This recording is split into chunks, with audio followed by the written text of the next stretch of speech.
Hello everyone, welcome to Sanmarga classes. ಪರಿಮಾಣಗಳ ಹೋಲಿಕೆ ಅಧ್ಯಾಯದ 15ನೇ ಪ್ರಶ್ನೆಯನ್ನ ಗಮನಿಸಿ. ಒಂದು ವಸ್ತುವಿನ ಬೆಲೆ 1,000 ರೂಪಾಯಿ ಆಗಿದೆ. 12% ವ್ಯಾಟ್ ಆದರೆ ವ್ಯಾಟ್ ಸೇರಿಸಿ ಆ ವಸ್ತುವಿನ ಮಾರಾಟ ಬೆಲೆಯು. ಆಯ್ಕೆಯನ್ನ ಗಮನಿಸಿ.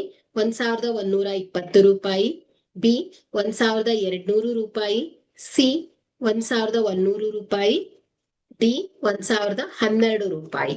ಓಕೆ, ಸೊ ಇಲ್ಲಿ ನಾವು ವ್ಯಾಟ್ ನ ಮೊತ್ತವನ್ನ ಕಂಡುಹಿಡ್ಕೋಬೇಕಾಗತ್ತೆ. ಸೊ ವಸ್ತುವಿನ ಬೆಲೆಯ ಮೇಲೆ 12% ವ್ಯಾಟ್ ಅಂದ್ರೆ ಸೊ ಇದೇನಾಗುತ್ತೆ ಹೇಳಿ.